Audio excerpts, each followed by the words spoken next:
اعوذ باللہ من الشیطان الرجیم بسم اللہ الرحمن الرحیم۔ دی اسمارٹ اسکول سر سید احمد خان کیمپسز گلستان جوہر کیمپسز میں آپ سب کو خوش آمدید ہے۔ میں ہوں آپ کی اسلامیت کی ٹیچر مس شمائلہ طالب اور یہ ہے آپ کی میری آسان اسلامیت برائے جماعت پنجم۔ آئیے دیکھتے ہیں آج ہم اس میں کس سبق کا کام مکمل کرتے ہیں۔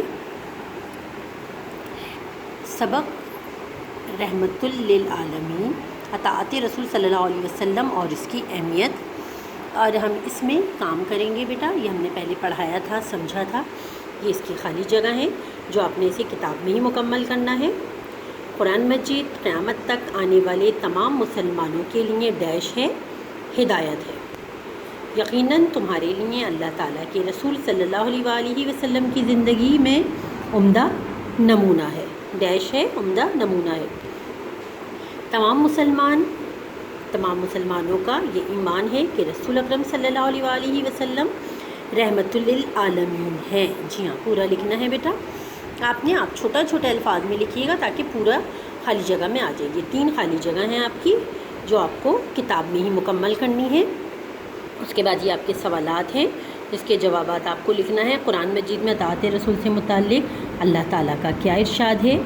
دنیا اور آخرت میں کامیابی حاصل کرنے کے لیے ایک مسلمان کو کیا کرنا چاہیے؟ نمبر 3، رحمت للعالمین سے کیا مراد ہے؟ آئیے اس کے سوال ہم کاپی میں مکمل کرتے ہیں۔ عنوان سبق ہے اطاعت رسول صلی اللہ علیہ وآلہ وسلم اور اس کی اہمیت۔ سوال جواب ہے۔ سوال نمبر 1 ہے، قرآن مجید میں اطاعت رسول صلی اللہ علیہ وآلہ وسلم سے متعلق اللہ تعالیٰ کا کیا ارشاد ہے؟ یعنی کہ قرآن مجید میں اطاعت رسول صلی اللہ علیہ وآلہ وسلم کے متعلق اللہ تعالیٰ کا کیا ارشاد ہے؟ قرآن مجید، جواب ہے اس کا، قرآن مجید میں اطاعت رسول صلی اللہ علیہ وآلہ وسلم سے متعلق ارشاد پاک ہے کہ ترجمہ، اس کا ہم ترجمہ بیان کریں گے، عربی نہیں لکھیں گے۔ اے ایمان والو، اللہ کی اطاعت کرو اور رسول اکرم صلی اللہ علیہ وآلہ وسلم کی اطاعت کرو۔ یعنی کہ قرآن مجید میں اللہ تعالیٰ ارشاد فرماتا ہے، جس کا ترجمہ کچھ یوں ہے کہ اے ایمان والو، اللہ تعالیٰ کی اطاعت کرو اور رسول اکرم صلی اللہ علیہ وآلہ وسلم کی اطاعت کرو۔ سوال نمبر 2 ہے، دنیا اور آخرت میں کامیابی حاصل کرنے کے لیے ایک مسلمان کو کیا کرنا چاہیے؟ دنیا اور آخرت میں کامیابی حاصل کس طرح ہو سکتی ہے؟ مسلمان کو کیا کرنا چاہیے؟ یہ اس کا سوال ہے۔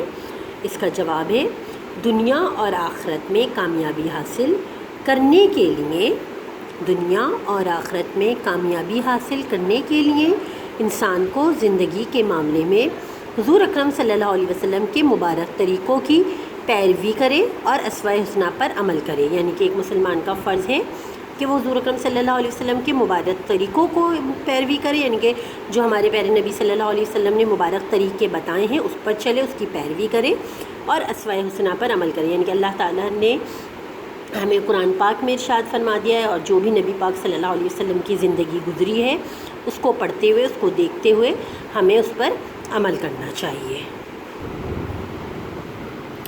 سوال نمبر 3 ہے، رحمت للعالمین سے کیا مراد ہے؟ رحمت للعالمین سے کیا مراد ہے؟ رحمت للعالمین سے مراد یہ ہے کہ اللہ تعالیٰ نے آپ صلی اللہ علیہ وسلم کو ساری انسانیت کے لیے رحمت بنا کر بھیجا ہے۔ جی ہاں، رحمت للعالمین سے کیا مراد ہے؟ اللہ تعالیٰ نے، رحمت للعالمین سے مراد ہے کہ اللہ تعالیٰ نے آپ کو نہ صرف مسلمانوں کے لیے بلکہ تمام کائنات کے لیے، ساری انسانیت کے لیے رحمت بنا کر بھیجا ہے۔ اسی لیے آپ کو رحمت للعالمین یعنی کہ تمام عالم کے لیے، تمام عالم جتنی بھی عالم ہے اس سب کے لیے آپ کو رحمت للعالمین بنا کر بھیجا ہے۔ یہ 3 سوال ہیں جو آپ نے اپنی کاپی میں کرنا ہے، اطاعت رسول صلی اللہ علیہ وسلم اور اس کی اہمیت۔ اس کے بعد بیٹا نیکسٹ پیج پہ آپ کو عنوان سبق لکھنا ہے اور یہ آپ نے درست غلط اپنی کاپی میں کرنا ہے، آپ نے اتارنا ہے۔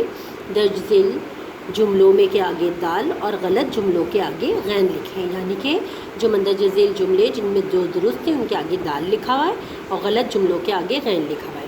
آگے چل کے آپ کو اس طرح کے جملے بھی میں کرواؤں گی درست غلط کہ آپ کو غلط جملوں کو درست کر کے بھی لکھنا ہوگا. جیسے پیپرز میں آپ کا اکثر آتا جاتا تھا کام، جیسے آپ کو پتہ ہے کہ درست جملے ہیں جو ان کو تو ہم اسی طرح ٹک کر دیتے ہیں، درست بنا دیتے. جو غلط جملے ان کا صحیح جواب بھی ہمیں تحریر کرنا ہوتا ہے. لیکن اس میں آپ نے صرف غلط اور درست کی نشاندہی کرنی ہے، یعنی کہ دال اور غین لکھنا ہے. اس میں آپ کے غلط جملوں کو درست کر کے نہیں لکھنا ہے. آگے چل کے ہم اسٹارٹ کریں گے. یہ پہلا ہے اطاعت کے معنی حکم ماننے یا پیروی کرنے کے ہیں.